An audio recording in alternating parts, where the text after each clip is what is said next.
सुना तुमने? तुम्हारे इतने जुल्म बर्दाश्त करने के बावजूद भी ये अपना पत्नी धर्म निभा रही।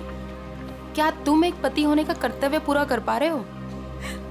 देख, अगली बार ना तूने उस पर हाथ भी उठाया या उंगली भी उठाई ना तो तेरे को मैं जेल में भिजवा दूंगी, समझा? गलती हो गई, गलती हो गई। चल जाओ भाई। माफी हमसे नहीं, अपनी पत्नी से मांगो। अरे बस जाने दो, चलो नहा लो, मुझे भी काम के लिए निकलना है। चलिए अच्छा है, सुनील को अकल आ गई आज। सुनील को तो सबक मिल गया, लेकिन इन दोनों का झगड़ा देखकर ना मेरे को मेरे पुराने दिन याद आ गए। आपके पति भी? हाँ, बहुत शराब पीता था, हर वक्त नशे में रहता था, और जब नशे में नहीं रहता था ना तो इसी तरह जबरदस्ती मेरे से पैसा मांगता था। और आप पैसे दे देती थी? हाँ, क्या करती? और जब मैंने पैसा देना बंद किया ना तो मेरे सारे गहने, कपड़े, घर का सारा सामान, यहाँ तक कि घर का पूरा अनाज भी बेचना शुरू कर दिया। और फिर एक दिन यही शराब उनको मुझसे दूर ले गई और लिवर फेल हो गया। आई एम सॉरी, मुझे ये सब नहीं पता था। अब आपके पति के बाद आपके घर में कौन कौन है? मेरे 2 बच्चे थे, अनुज और कशिश। भगवान भी इतना निर्दयी है ना, एक एक्सीडेंट में मेरे 2 बच्चों को मुझसे छीन लिया। मैं समझ सकती हूँ कि अपने को खोने का गम क्या होता है। हौसला रखिए, आने वाले दिन खुशियां ही खुशियां लेकर आएंगे। कल की इसी उम्मीद पे तो मैंने ये एनजीओ की स्थापना की थी, और चाल के सारे परिवार वालों को मैंने अपना परिवार माना। काकी, आप बहुत ही नेक काम कर रही हैं। अच्छा अभी रहने दे, ज्यादा तारीफ मत कर मेरी। हाँ चल अंदर चल, मैं तेरे को ना गरम गरम चाय पिलाती हूँ। हाँ?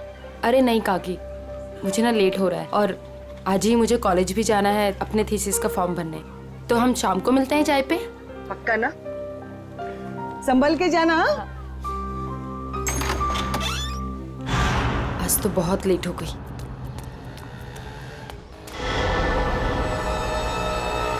ये तो वही लड़का है, आज तो इस रोमियो को सबक सिखा कर रहूंगी। हेलो ओए मिस्टर, हेलो रुक, कब से मेरा पीछा कर रहा है? रुक, भागता कहाँ है? रुक। भाग गया, पता नहीं कहाँ कहाँ से आ जाते हैं।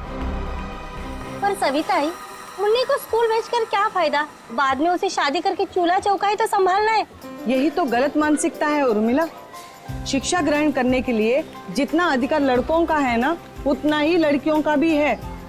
आज हमारे देश में ज्यादातर परिवारों में महिलाएं उतना ही आर्थिक सहयोग देती है जितना कि पुरुष। क्यों नीता, मैंने ठीक कहा ना? बिल्कुल कहा। आज के जमाने में स्त्री का अस्तित्व उसके पिता या पति पे निर्भर नहीं करता। लड़की को भी पूरा अधिकार है कि वो अपनी पहचान बना सके और समाज के साथ कंधे से कंधा मिलाकर आगे बढ़ सके।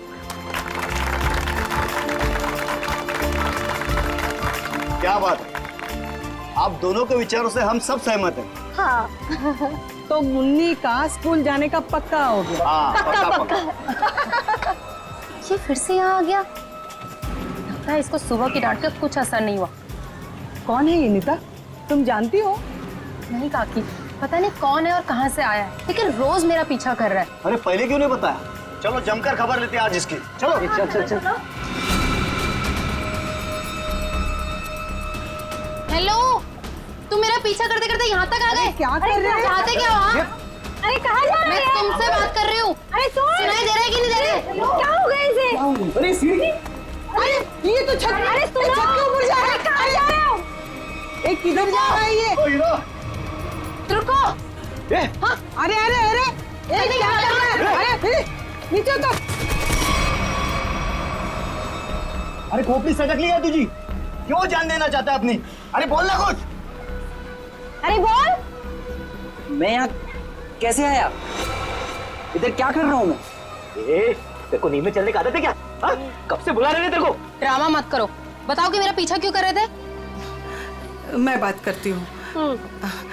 बेटा देख, तेरे दिल में ना जो कुछ भी है सच सच बता दे। तू नीता को पसंद करता है क्या? वो बात नहीं है, मैं तो नीता जी का बॉडीगार्ड हूँ। इनके पिताजी ने मुझे इस काम पर रखा था कि इनकी मैं रक्षा करूं। उन्होंने ये भी कहा था कि इनको पता न चले। झूठ मत बोलो, मेरे पापा मुझसे बिना पूछे कुछ नहीं कर सकते। मैं सच कह रहा हूं। ये मेरा आईडी कार्ड।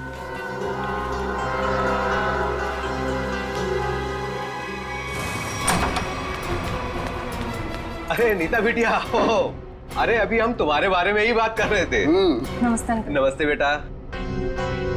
क्या बात है बेटा, अंकल से नमस्ते और पापा से हेलो हाय कुछ भी नहीं। मैं आपसे बहुत नाराज हूँ। ऐसा मैंने क्या कर दिया? आप जानते हैं ना कि मैं मंगलावाड़ी चौल में अपनी रिसर्च कर रही हूँ। मुझे उन लोगों के रहन सहन, उनका गुजर बसर वो सब जानना है, इसलिए तो मुझे उनके बीच में रहना पड़ रहा है। हाँ बेटा, तो मैंने आपको अनुमति दे तो दी थी ना चौल में रहने की। अनुमति दी, वो ठीक है, लेकिन वो बॉडीगार्ड, वो मेरे पीछे क्यों आ जाता है बार बार? देखो बेटा, मैंने बॉडीगार्ड इसलिए रखा था कि मैं चैन की नींद सो सकूं और मुझे यकीन रहे कि मेरी बिटिया वहां पर सुरक्षित है। पापा, मैं कोई बच्ची थोड़ी हूँ, अपनी देखभाल कर सकती हूँ। शेखर अंकल, समझाइए ना पापा को। पापा के लिए तो तुम हमेशा बच्ची ही रहोगी। 50 साल की हो जाओगी ना तब भी। आप भी ठीक है, आप भी ना पापा की तरफदारी कर लो। अरे नहीं नहीं बेटा, हम तो आपकी ही तरफ हैं। देखो रतन, ये अच्छी बात नहीं है भाई। नीता बिटिया को उसकी पर्सनल स्पेस मिलनी चाहिए। लेकिन शेखर, तुम्हें तो पता है ना शहर में जुर्म कितने बढ़ गए। अब मैंने एक बॉडीगार्ड रख लिया तो कौन सा पहाड़ टूट गया यार। मुझे ना आपसे कोई बहस नहीं करनी। कल मेरा जन्मदिन है और ये मेरा जन्मदिन का गिफ्ट कि नो बॉडीगार्ड। अरे हाँ, कल तो नीता बिटिया का जन्मदिन है। अरे यार, मैं तो बिल्कुल भूल ही गया था। लेकिन मैं कैसे भूल सकता हूँ मेरी प्यारी प्यारी बिटिया का जन्मदिन। मैंने जन्मदिन की खुशी में एक बहुत बड़ी पार्टी रखी है। पार्टी? ठीक लगा ना बेटा? Happy birthday Nita. Thank you so much, please enjoy. अच्छा नीता बेटा, जन्मदिन की ढेर सारी शुभकामनाएं। भगवान करे तुम्हें मेरी भी उम्र लग जाए। थैंक यू सो मच काकी। पापा, ये सविता काकी है, मैंने बताया था ना आपको इनके बारे में। हाँ, नमस्ते नमस्ते। हमारी बिटिया आपकी बहुत तारीफ करती। आपकी बेटी भी बहुत बहुत अच्छी है। Thank you very much. ये है मेरे बिजनेस पार्टनर शेखर। नमस्ते। नमस्ते, आपसे भी मिलकर बहुत खुशी हुई। मुझे भी बहुत खुशी हुई आपसे मिलकर। Ankit, many happy returns of happy birthday। Thank you so much. अरे sir, looking handsome sir. Thank you. अच्छा सर, कल हमारे नए प्रोजेक्ट की मीटिंग फिक्स हुई है सुबह 10 बजे। 10 बजे? Okay done. हेलो जी। ये मेरी बर्थडे पार्टी है, आपका ऑफिस नहीं, तो ये जो अपना काम है ना ऑफिस तक ही रखिए। सॉरी बेटा, सॉरी। आई एम सॉरी, आज काम की कोई बात नहीं हो गई, ठीक है। चलो अब केक काटे। पापा बस एक मिनट, छोटा सा सरप्राइज है। रामू, श्याम, जल्दी से सारे मेहमानों के चश्मे ले आओ। चश्मे? चश्मे? ये देखिए, रंग बिरंगे चश्मे। सो आज का थीम है गॉगल्स, तो ये सबको पहनने हैं। Okay guys? Very innovative idea. तुम्हें ड्रेस से मैच कर रहा है ना? तो मैं अभी नहीं लगाऊंगी, मैं केक काटने के बाद लगाऊंगी। चलो चलो केक काटते हैं। हाँ।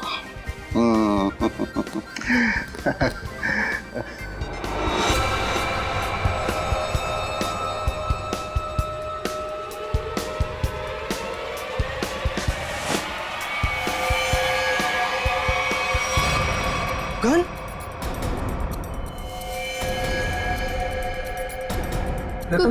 रतन, ये क्या कर रहा है यार? गोली लग जाएगी। ये असली की नकली यार? Good bye Shekhar. Ratan, good bye रतन।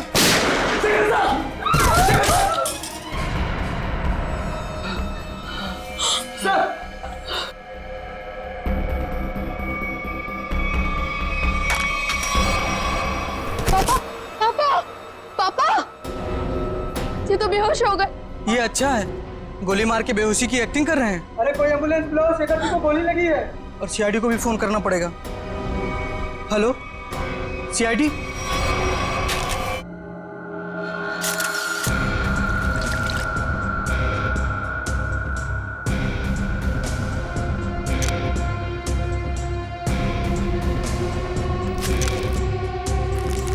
गोली सीधे सीने पे मारी गई है।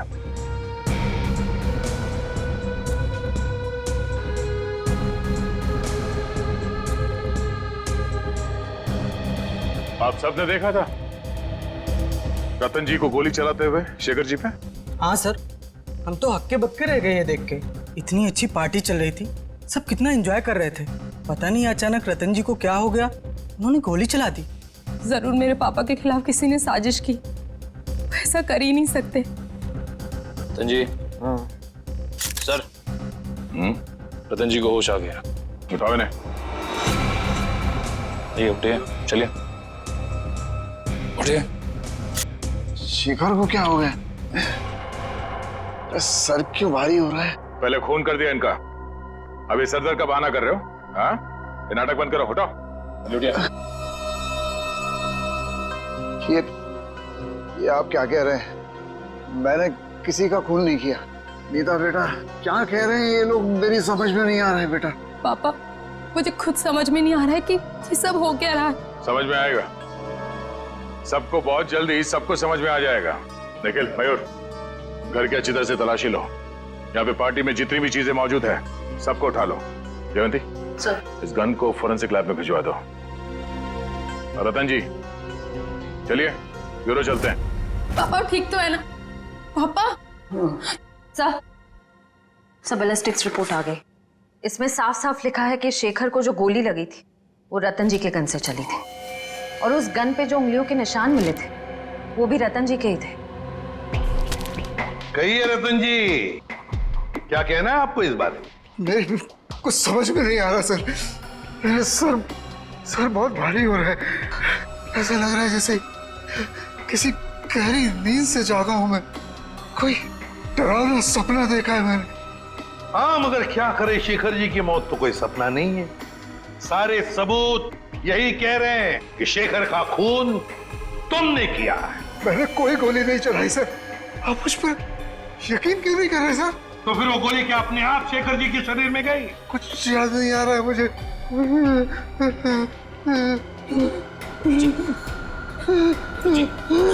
रतन जी, मैंने कहा था ना आपसे कि मेरे पापा दिल के मरीज हैं, उन्हें टेंशन मत दीजिए। सर, मैं एम्बुलेंस को फोन करता हूँ। नहीं, अपनी गाड़ी में लेकर चलो, हॉस्पिटल में एडमिट करो जल्दी। चलिए। मैं भी चलती हूँ साथ में। नहीं, आप नहीं जाएंगी। उन्हें पहले एडमिट होने दो, बाद में मैं भी चलूंगा तुम्हारे साथ। प्लीज सर, मेरे पापा को छोड़ दीजिए। अगर तुम्हारे पापा ने कुछ भी नहीं किया है तो उन्हें कुछ नहीं होगा। अच्छा, एक बात बताओ, रतन जी का कोई झगड़ा वगड़ा था पहले से शेखर जी के साथ, या फिर कल पार्टी में कोई झगड़ा वगड़ा हुआ था? नहीं सर, वो तो पार्टी में बहुत एंजॉय कर रहे थे। अच्छा,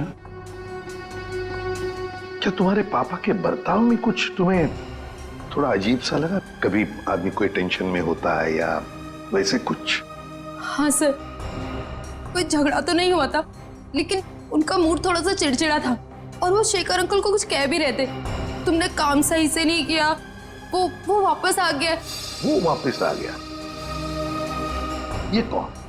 सर, नाम तो नहीं लिया था। अच्छा, ये बातचीत कब हुई थी दोनों के बीच? कल हुई थी, एनजीओ से लौटने के बाद। एनजीओ? कौन सा एनजीओ है ये? मेरी बड़ी बहन सान्या की मौत के बाद पापा ने एक एनजीओ खोला था, जहाँ पे हम गरीब लोगों को रोटी, कपड़ा और रहने के लिए छत देते हैं। कहाँ है ये एनजीओ? नमस्कार साहेब, मी कपिल, यहाँ एनजीओचा मॅनेजर आहे। आप ये बताएंगे कि इस एनजीओ में आप कब से काम कर रहे हैं? पहले दिन से, जब रतन जी ने सानिया मैडम की याद में इस एनजीओ की स्थापना की थी। फिर तो आप काफी करीब से जानते होंगे शेखर जी और रतन जी को। हाँ जी, एनजीओ में काम करने वाले सभी लोगों को अपना परिवार का सदस्य मानते थे। हमेशा आकर हमसे हमारे सुख दुख के बारे में पूछते थे और अपने सुख दुख बांटते भी थे। ये तो बहुत अच्छी बात है। फिर तो आप ये भी जानते होंगे कि शेखर जी और रतन जी के बीच में किस बात को लेकर टेंशन चल रही थी? नहीं साहब, ऐसा कहीं ना थे। वो दोनों बिजनेस पार्टनर कम और भाई समान ज्यादा थे। भाई समान थे? तो फिर रतन जी ने शेखर जी का खून क्यों कर दिया? जरा दिमाग पे जोर डालिए और सोच के बताइए कि शेखर जी और रतन जी के बीच में कुछ झगड़ा हुआ था या कुछ बहस हुई थी? ऐसा कई झाले नव्हते। लेकिन रतन जी की बेटी बता रही थी कि रतन जी और शेखर जी आपस में कुछ बातें कर रहे थे कि कोई आया है। कौन वापस आया है? कुछ पता है आपको? हाँ, वो ये दोनों यहाँ बात कर रहे थे इसके बारे में, जब मैंने उस अजीब घटना के बारे में बताया उन्हें। अजीब घटना? कैसी अजीब घटना? कुछ दिन पहले एक आदमी ने मुझे फोन किया था, कहा शेखर जी और रतन जी ने उसे काम पे रखा है और उसने अपना अपॉइंटमेंट लेटर मेल किया कंपनी के लेटरहेड पे, प्लीज चेक कर लीजिए। दूसरे दिन से वो काम पे आने लगा और सब फाइलें वगैरह चेक करने लगा। कौन सी फाइलें चेक कर रहा था? सारी फाइलें, टैक्स की फाइलें, अकाउंट्स की फाइलें, और हाँ, रतन जी और शेखर जी के जिंदगी के बारे में काफी सवाल पूछे। फिर क्या, बस लंच ब्रेक में खाना खाने के बहाने बाहर चला गया और वापस ही नहीं आया। जब भी मैंने इस घटना के बारे में दोनों बॉसेस को बोला तो उन्होंने कहा कि हमने किसी को काम पे रखा ही नहीं है। इतनी मेहनत करके आया था पूछताछ करने के लिए, जरूर इस जुर्म में उसका हाथ है। शेखर जी ने रतन जी को कहा कि वो वापस आ गया है, तुमने अपना काम बरोबर किया नहीं है। इस आदमी का चेहरा तो देखा था ना आपने, हमारे लिए स्केच बनवाई। साहिब, दरअसल बात यह है कि उस दिन मैं अपना चश्मा घर में बुलाया था और चश्मे के बगैर मुझे तो कुछ दिखता ही नहीं है। सामने कुर्सी पड़ी की गाड़ी पड़ी, मेरे को वो भी नहीं दिखता। एक बात तो तय है, ये जरूर इन दोनों के अतीत से जुड़ा हुआ ही कोई आदमी है। एग्जैक्टली, इसीलिए तो बड़ी आसानी से इस अनजान आदमी को उन्होंने पहचान लिया। इस नए मोहरे से जल्द मिलना होगा। सर, हाँ, पता चला एनजीओ से किसका फोन था जिसकी वजह से इन दोनों के बीच में अनबन हो गई? सर, एनजीओ वालों को उसका नाम तो नहीं मालूम, लेकिन उनका कहना था कि कोई आदमी आया था, अनजान आदमी, जो काफी सवाल जवाब कर रहा था वहां पे। यह आदमी जरूर रतन ने जो अपने बेटी सानिया के नाम पे एनजीओ चलाया उसी से संबंधित है। रतन और शेखर दोनों इस आदमी के बारे में जानते थे और इसीलिए इन दोनों के बीच में बहस हो गई। सर, कहीं ये जो भी चीजें हो रही हैं, इन सबका संबंध सानिया की मौत से तो नहीं? नीता, बेटा एक बात बताओ, तुम्हारी बहन की मौत कैसे हुई? दीदी ने आत्महत्या की थी। क्यों? मालूम नहीं। मालूम नहीं मतलब? मैं उस वक्त हॉस्टल में थी, घर पे क्या हो रहा है क्या नहीं, सबसे अनजान। अच्छा, जब आपकी बहन ने आत्महत्या की तो उस वक्त क्या आप हॉस्टल में थी? उस वक्त तो मैं घर पे थी, छुट्टियां मनाने के लिए आई थी। मुझे आज भी वो दिन याद है जब मैं और पापा मॉल से शॉपिंग कर आई और जैसे ही पापा ने दरवाजा खोला। सानिया बेटा, सानिया, सानिया! नीता, क्या तुमने अपने पापा से पूछा नहीं, जानने की कोशिश नहीं की कि क्यों तुम्हारी बहन सानिया ने ऐसा कदम उठाया? पूछा था सर, बहुत बार, लेकिन पापा हमेशा यही कहते थे कि तुम्हें इस बारे में जानने की जरूरत नहीं, और वो रोने लगते थे। इसलिए मैंने इस बारे में कभी उनसे बात नहीं की। हम अगर किसी को तो पता होगा ना क्या तकलीफ थी सानिया को, कोई खास दोस्त न कोई तो। आया जी थी, वो हमेशा उनके साथ रहती थी। उसकी जिंदगी के पहले दिन से लेके आखिरी दिन तक वो हमेशा दीदी के साथ रही है। जी, ये आया रहती कहाँ है? उसी चौल में जहाँ मैं रिसर्च कर रही हूँ। अभी भी पापा उनकी तनख्वाह हर महीने बराबर पहुँचा देते। क्या चल रहा है तुम्हारा? अभी तक गिनती चालू है? आई एम सॉरी सर, पता नहीं क्यों मगर मुझे एक चश्मा कम लग रहा है। एक चश्मा कम लग रहा है मतलब? सर, पार्टी में 20 लोग आए थे। हाँ। मैं कम से कम 5 बार गिन चुका हूँ, हर बार 19 चश्मे बता रहे। तो फिर एक चश्मा कहाँ गया? पता नहीं सर। जी बिल्कुल सही कह रहे हैं, जो चश्मा मेरे पापा ने पहना था वो तो इसमें है ही नहीं। पापा का चश्मा कहाँ गया? सब हो सकता है जब पापा बेहोश हुए हो तो कोई लेकर चला गया हो। कमाल है सर, पार्टी में खून हो जाता है मगर फिर भी किसी को चश्मा चुराने की सूझी। एक बात और सर, बिल्कुल उसी तरह का चश्मा मेरे बॉडीगार्ड ने भी पहना था जब वो चौल की छत से कूदकर खुदकुशी करने वाला था। एक मिनट, तुम्हें कैसे पता चला कि वो वही चश्मा था जो तुम्हारे पापा ने पहना था? क्योंकि मैंने उसे पहले भी देखा है, वो कभी चश्मा नहीं पहनता, लेकिन उस दिन चौल की छत से जब वो कूद रहा था तो उसने उसी तरह का चश्मा पहना था। वो चश्मा ही मनूस है। सर, इस चश्मे का खून के साथ क्या कनेक्शन हो सकता है? सचिन, कोई ना कोई कनेक्शन तो जरूर है। कुछ ना कुछ तो गड़बड़ है, कुछ ना कुछ तो गड़बड़ है इस चश्मे को लेकर। क्या नीता, क्या हमारे लिए तुम्हारे पिताजी के गॉगल का जो डिजाइन है वो बनवा सकती हो हमारे स्केच आर्टिस्ट से? जरूर सर। उन दोनों को कनेक्ट कर दो।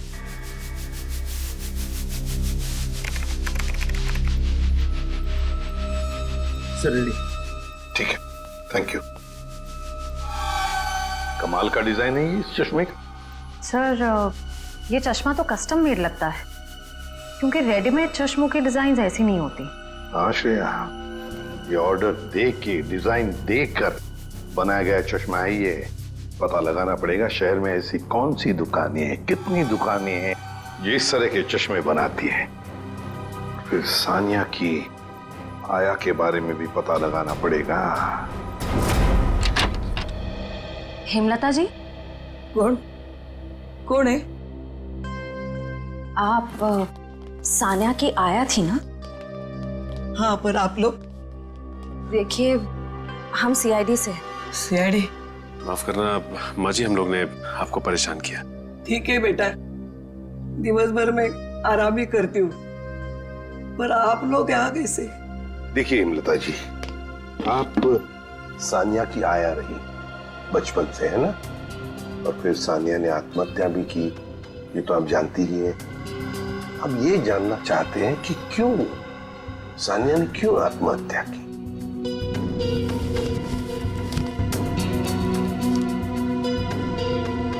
बहुत दिनों बाद इन बूढ़ी आंखों को आप लोगों ने नम कर दिया। हम आपका दुख समझते हैं। मैं हूँ जिम्मेदार, मैं हूँ। या तो रतन जी को मैंने मनाना चाहिए था उस रिश्ते के लिए, वरना सानिया को मजबूर करना चाहिए था वो लड़के को भूलने के लिए। लड़का? कौन लड़का? जिससे वो प्यार करती थी। प्यार करती थी? अच्छा, तो फिर हुआ क्या? वही अमीर गरीब लड़का गरीब था ना। एक दिन अचानक वो लड़का कहीं दूर चला गया। महीनों इंतजार करती रही सानिया, न खाती थी न पीती थी। वो अपने बंद कमरे में रोती रहती थी। वो लड़का कौन है, कहाँ रहता है, क्या उसका कोई टेलीफोन नंबर वगैरह है आपके पास? नहीं, सानिया ने कभी उसका नाम या पता नहीं बताया हमें। चल ठीक है, कोई बात नहीं। सॉरी, हमने आपको बहुत तकलीफ दी। आराम कीजिए। सर, सोच रही हूँ दया सर के लिए एक चश्मा ले लूं। दया का बर्थडे आने वाला है क्या? नहीं सर, वो हमेशा ना मुझसे उखड़े उखड़े रहते हैं, इसीलिए। अच्छा, गिफ्ट देके उनको खुश करना चाहती हो? नहीं सर, उन पे बहुत अच्छा लगेगा, इसलिए। बाद में देखते हैं। एक्सक्यूज मी जी, कहिए किसके लिए चश्मा दिखाऊं? एक मुजरिम के लिए। मुजरिम के लिए चश्मा? मैं कुछ समझा नहीं। जरा ये डिजाइन देखो चश्मे की।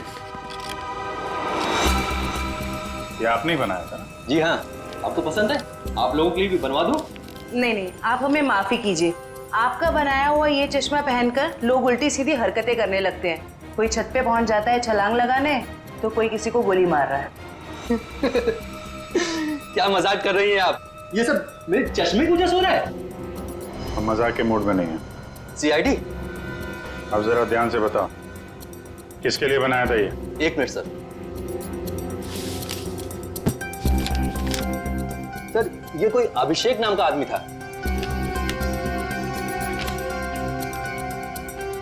क्या बात है सर, नाम भी है, एड्रेस भी और फोन नंबर भी है। कॉल करो जी।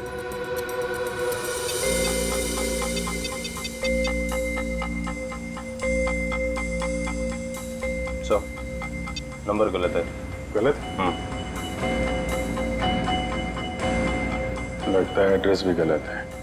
दिल दरिया कॉलोनी। दिल दरिया कॉलोनी कभी सुना है आपने? कहीं कहाँ पे है मुंबई में? सॉरी सर, मैंने एड्रेस ठीक से देखा नहीं था। आंखों का बिजनेस करते हो तुम? आदमी को तो देखा होगा ठीक से। दरअसल सर, मैं उस वक्त दुकान पर नहीं था। मेरा कारीगर जगनलाल था, उसने ही अभिषेक को देखा था। बुलाइए जरा ये जगनलाल जी को। जगनलाल जी साहब, ये लोग सीआईडी से हैं। जरा इन्हें बताओ, ये खास डिजाइन वाला चश्मा किसने बनवाया था? साहब, वो बड़ा ही अजीब आदमी था। बड़ी सी टोपी पहन रखी थी, आंखों पर काला चश्मा लगाया था और ना जाने कितने दिनों से उसने दाढ़ी नहीं की थी। काफी लंबी दाढ़ी थी उसकी। ओह, नाम और एड्रेस की तरह हुलिया भी नकली। कुछ और याद आता है इस आदमी के बारे में? हाँ सर, अक्सर जो लोग चश्मा बनाते हैं ना, वो सामान हमारे दुकान से ही लेते हैं, लेकिन वो खुद अपना सामान लेके आया था। फ्रेम, कांच और एक अजीब सी छोटी सी चीज उसने लगाई थी चश्मे में।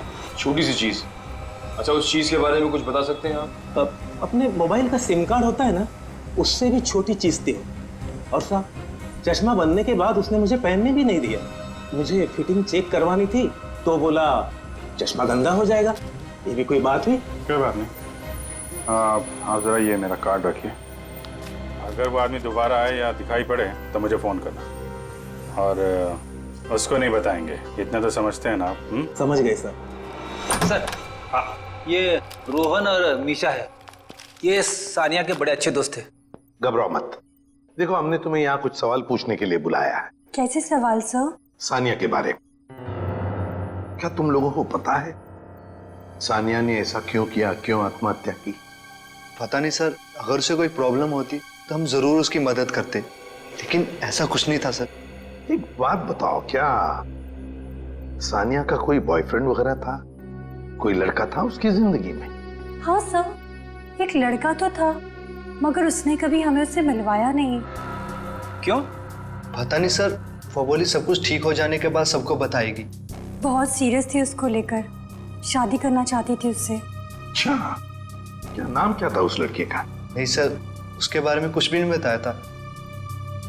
पर हाँ सर, वो कॉलेज खत्म होने के बाद मंगलावाड़ी चौल जाती थी।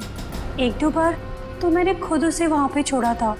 वहाँ पे एक लड़का बाइक पे हेलमेट पहने उसका इंतजार किया करता था। मंगलावाड़ी, चलो थैंक यू वेरी मच, तुम दोनों जा सकते हो। मंगलावाड़ी चाल? सर, नीता तो वहीं पे रिसर्च करती थी। और उसकी बहन सानिया, नीता की बहन सानिया जिस लड़के से मिलने जाती थी वो मंगलावाड़ी चाल में ही रहता है। मंगलावाड़ी चाल में। कुछ समझ गए? समझ गया सर। मतलब ये नीता उस लड़के को जानती है, मगर जानबूझ के हमसे छुपा रही है। हाँ, मंगलावाड़ी चाल। इस लड़की को देखिए, क्या आप में से कोई भी इसे जानता है, कभी देखा है? हाँ, ये अक्सर हमारे चौल में आया करती थी उस लड़के से मिलने। कौन सा लड़का? मनोज नाम था उसका, इसी चाल में रहता था वो। रहता था मतलब अब नहीं रहता? वो दरअसल कुछ साल पहले उसे सजा हो गई थी। अब तक तो सजा पूरी भी हो गई होगी, पर वो वापस लौटा नहीं। क्या क्या किया था उसने? सर पक्के से तो पता नहीं, पुलिस कह रही थी चोरी चकारी का इल्जाम है उस पर।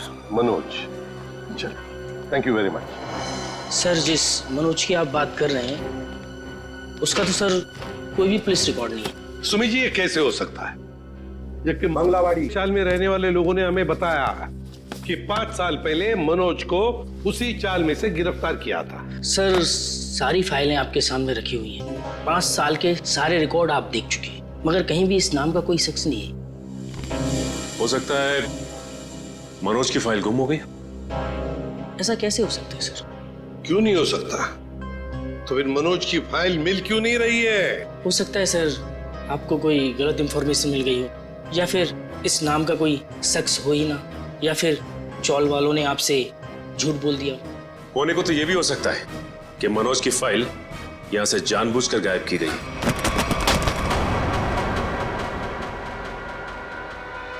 रवि जी, क्या हुआ? तबीयत बिगड़ गई क्या? ये अचानक पसीना क्यों आने लगा? अरे कांपने क्यों लगे तुम? और अचानक ये फाइल छूट कैसे गई तुम्हारे हाथ से? नहीं सर, ऐसी कोई बात नहीं है। हमसे कोई भी कुछ भी छुपा नहीं सकता। बताओ क्या बात है? भागता किधर? लगता है सर ये बिना दवा खाए इसकी बीमारी ठीक होगी नहीं।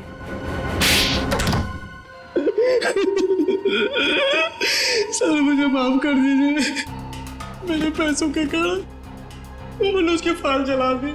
शर्म आनी चाहिए तुम्हें। पैसों की लालच में तुमने एक मुजरिम की मदद की, और तो और अपने नौकरी से गद्दारी की, अपने देश से भी गद्दारी की तुमने। कौन से जेल में है मनोज? सर तिलक नगर जेल में था, 7 साल की सजा थी उसे। अच्छे व्यवहार के कारण 4 साल में उसे रिहा कर दिया गया। सर अगर वो अच्छे बर्ताव के लिए रिहा हो ही रहा था तो फिर रिकॉर्ड नष्ट करने के लिए उसे घूस देने की क्या जरूरत थी? सचिन, शेखर और रतन, इन दोनों के बीच में जो बहस हुई थी उसमें शेखर बोल रहा था कि वो वापस आया है, तो फिर जरूर वो मनोज के बारे में बात हो रही थी। सर उस चश्मे वाले का फोन हाँ सर मैं जगन्नाथ चश्मे वाला। सर अभिजीत सर का फोन नहीं लग रहा था, इसलिए मैंने आपको फोन किया। हाँ बोलिए। सर वो आदमी फिर आया था चश्मा बनाने। अब इस वक्त कहाँ है वो आदमी? सर वो जाते वक्त फोन पे बात कर रहा था, कह रहा था कि किसी विद्युत नगर जा रहा है, सेक्टर 5। विद्युत नगर? नीता भी तो विद्युत नगर में रहती है। माय गॉड, मतलब नीता की जान को खतरा है। हाँ एसीपी सर, हम नीता के घर पहुंच गए हैं।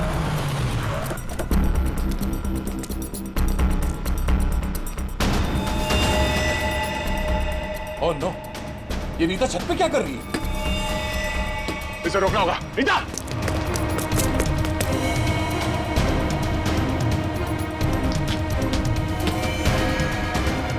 नीता!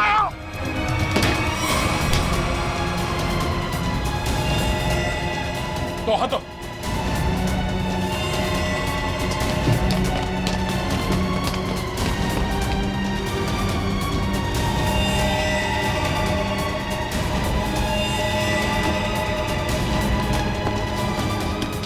पकड़ो। आ जाओ। मयूर चश्मा। ये क्या कर रही थी तुम? अपनी जान क्यों दे रही थी? जान दे रही थी? मैं क्यों अपनी जान दूंगी? तुम छत पे क्या करने आई थी? छत पे? मैं छत पे क्या कर रही हूँ? मुझे कुछ याद नहीं आ रहा। मैंने वो चश्मा पहना था और पता नहीं मेरा सर दर्द हो रहा है। सर इस केस में ये क्या हो रहा है? लोग अचानक खुदकुशी करने चले आते हैं। सारे हादसों में एक चीज कॉमन है, ये चश्मा। ये चश्मा पहनने से पहले क्या हुआ था वो तो याद है ना तुम्हें? हाँ सर। नीता, मुझे पता है तुम पर क्या बीत रही होगी, लेकिन तुम चिंता मत करो, सब ठीक हो जाएगा। काकी, ये क्या है? ऐसी हालत में मुझे ये गिफ्ट तुम्हें देते हुए बहुत अजीब लग रहा। गिफ्ट? हाँ, तुम्हारा बर्थडे था ना, तो हमारे चौल के बच्चों ने अपने हाथों से बड़े प्यार से तुम्हारे लिए गिफ्ट बनाया।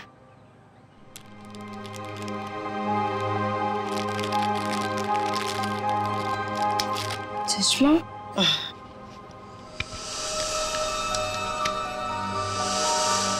ये सविता जी कौन? सविता जी मंगलवाड़ी चौल में रहती हैं। बड़ी नेक औरत है। ये कितनी नेक औरत है ये तो उनसे मिलने के बाद ही पता चलेगा। अरे अरे अरे अरे सविता जी, लगता है हम लोग गलत वक्त पर आ गए। कहीं जा रही थी आप? हाँ, वो कुछ जरूरी काम आ गया था, इसलिए मैं कलकत्ता जा रही हूँ। लेकिन क्या करें, अब तो आप कलकत्ता जा नहीं पाओगी। क्यों नहीं जा पाऊंगी? वो क्या है ना कि मुजरिमों को यहाँ खुले घूमने की आजादी नहीं। मुजरिम? कौन मुजरिम? शराफत का नकाब उतार। नीता ने हमें सब कुछ बता दिया है। मेरे को कुछ काम है, मैं अब तक तुम्हारी उम्र का लिहाज करें। मुझे सख्ती बरतने पे मजबूर मत करो प्लीज। बताइए। मैंने जो कुछ किया अपने बच्चों के मौत का बदला लेने के लिए किया। बच्चों की मौत का बदला? हाँ, नीता के पिता रतन ने मेरे दोनों बच्चों को मार डाला, अपने बिजनेस पार्टनर शेखर की मदद लेके। जान ली? लेकिन क्यों? क्योंकि उसको गलतफहमी हो गई थी कि मेरा बेटा तनुज वही लड़का है जिसे उसकी बेटी सानिया प्यार करती थी। क्यों हुई ऐसी गलतफहमी? क्योंकि एक दिन तनुज सानिया को घर छोड़ने गया था तो रतन ने देख लिया और वो गलत समझ बैठा। फिर शेखर ने गुंडे भेजे, इधर मेरे घर पे मेरे दोनों बच्चे तनुज और कशिश को मार डाला। मैं उस टाइम पे घर पे नहीं थी, इसलिए जिंदा बच गए। पर नीता ने क्या बिगाड़ा था तुम्हारा? उसे क्यों सजा दी तुमने? क्योंकि रतन ने मुझसे मेरे बच्चे छीने साहब। उसको वही दर्द देना चाहती थी। मनोज कहाँ पर है? मनोज? कौन मनोज? वही मनोज जिसने तुम्हें बदला लेने में मदद की थी। साहब मेरे को नहीं मालूम। बताना तो पड़ेगा ही। ये जादू वाला चश्मा कहां से बनवाया? मनोज कहां पर है? आइए आइए जनाब, आप ही का तो इंतजार था। आइए। बड़े खुश नजर आ रहे हो, क्या बात क्या है? बात ही ऐसी बॉस, आज मैं आपको एक कमाल का जादू दिखाता हूँ। देख साउंड के मेरे पास मजाक करने के लिए वक्त नहीं है, जल्दी बता। अरे यार 2 मिनट, हमेशा काम करते रहते हो, जरा जादू देखो प्लीज प्लीज। तारिका लेके आओ। देखो देखो देखो देखो क्या होता है, देखो। ये लीजिए। Very good. सचिन यार तुम ये जरा चश्मा पहन लो। चश्मा? लेकिन मैं ही क्यों सर? अरे पहनो पहनो, मैं हेल्प करता हूँ तुम्हारी। अब सचिन जरा ध्यान से देखो और बताओ कि ये चश्मा वहां से ला करके किसने दिया? अरे सर कैसी बात करते हैं? तारिका ने। नहीं सचिन, गौर से देखो, ये चश्मा वहां से उठा करके तारिका नहीं श्रेया लेकर के आई। मैं? अरे सर कैसी बात कर रहे हैं आप? आपके सामने जो खड़ी है वो तारिका है और जो यहाँ खड़ी है वो श्रेया है। सचिन जरा गौर से देखो और फिर बताओ, तुम्हारे सामने जो खड़ी है वो तारिका नहीं है, वो श्रेया है। सचिन।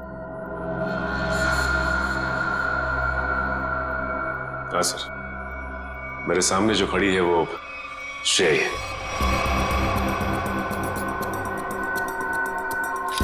सचिन ये मेरी गन लो और तुम्हें इस गन के साथ क्या करना है सचिन तुम जानते हो ना? हाँ सर, मुझे अच्छी तरह से मालूम है कि इस गन के साथ क्या करना है। साळुंखे, कुछ नहीं होगा। साळुंखे ऐसी मजाक मत कर, प्लीज बिलीव मी। हाँ सचिन, तो पता है ना तुम्हें क्या करना है इस गन से? हाँ सर, पता है।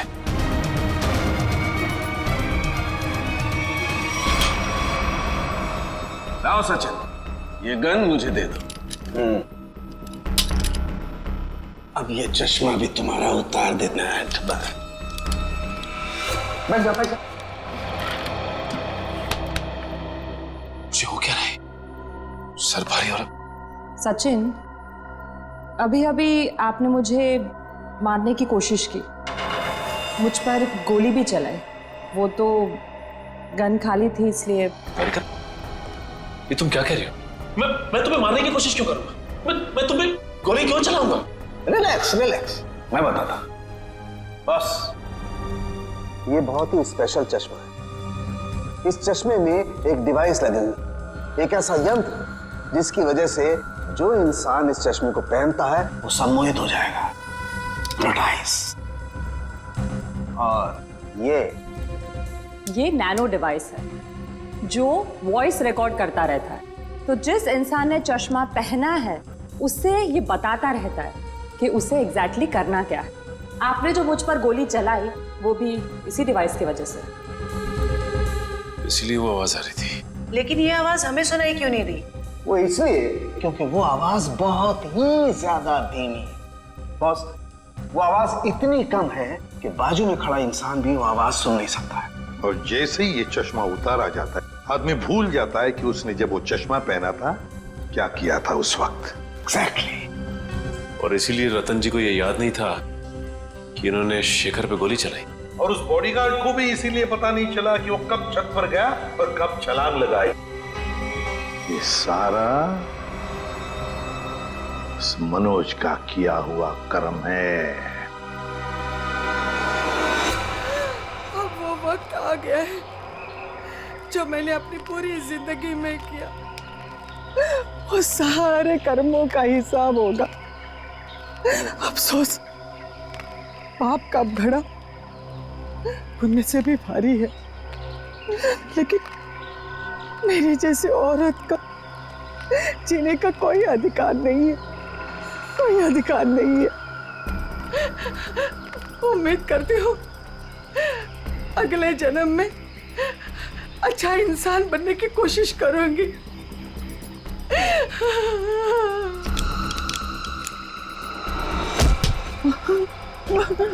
तू क्या कर रही है? उतार चश्मा उतार। मेरा बच्चा आ गया। तूने जहर पिया? आई ये क्या किया तूने? मेरे को नहीं पता मैंने ऐसा क्यों किया। बेटा मेरे को माफ कर दे, हमारे साथ इतना ही था। नहीं आई, आई नहीं, आई। जिस किसी ने भी तेरे साथ ऐसा किया है माँ, तेरी कसम उसे छोड़ूंगा नहीं मैं। अब पता चला किसी अपनों पर वो मौत का चश्मा लगाने के बाद कैसे लगता है। चलो अब तुम्हारे आंखों पे कानून का चश्मा चढ़ाते हैं। कहाँ भाग रहे हो? रुक, सचिन उधर से पीछे जाओ उसके।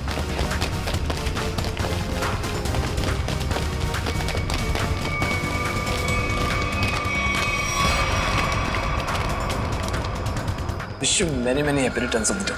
Happy birthday. so much. अब जेल की चक्की पीसने की तैयारी करो। सविता जी भले मेरी असली माँ ना थी, पर वो मेरे लिए मेरी माँ से भी बढ़कर थी। उनके बच्चों के मरने के बाद उन्होंने मुझे ही अपना बेटा माना था। मतलब तनुज और कशिश के बाद? हाँ, उन दोनों बच्चों की मौत कोई हादसा वादसा नहीं थी, बल्कि उनका खून हुआ था, जिसे किया था नीता के पिता रतन कुमार ने, और मुझे झूठे रॉबरी के केस में फंसाया भी उन्होंने ही था। इसलिए मैंने प्लान बनाया, बदला लेने का प्लान। और रतन की कंपनी में ही नौकरी कर ली, लेकिन रतन ने तुम्हें पहचाना नहीं? रतन और शेखर ने मुझे नहीं पहचाना, क्योंकि उन्होंने मुझे कभी देखा ही नहीं था। और इसी बात का मैंने फायदा उठाया, और जेल से छूटने के बाद ना ही मैंने सविता माँ के बच्चों का बदला लिया, बल्कि अपनी सान्या, जिसे मैं इतना प्यार करता था, उसकी भी मौत का मैंने बदला लिया। हमारे पास चले आते, हम तुम्हें न्याय दिलाते। कानून पर से तो विश्वास ही उठ गया था मेरा, इसलिए मैंने खुद ही न्याय करने की सोची। नीता से दोस्ती की, फिर उसे मार दिया। सान्या से प्यार करते थे तुम, इसे प्यार कहते हो? उसकी बहन की जान लेने चले थे तुम। वो तो अच्छा हुआ हम लोग इस वक्त पे पहुंच गए और उसे बचा लिया। क्या नीता जिंदा है? हाँ जिंदा है। बहुत कोशिश की ना तुमने उसे मारवाने की। उसके बॉडीगार्ड को भी वो चश्मा पहना दिया ताकि वो आत्महत्या कर ले, मगर नहीं, तुम्हारा प्लान वैसे ही फेल हो गया। हाँ, मगर रतन का प्लान फेल नहीं हुआ। मैंने वेटर के जरिए उसे खूनी चश्मा पहनाया और उसी के जरिए उसी के दोस्त को मरवा दिया। और फिर हमारे आने से पहले वो चश्मा तुमने गायब कर दिया। तो फिर वो चश्मा सविता के जरिए तुमने नीता तक पहुंचा।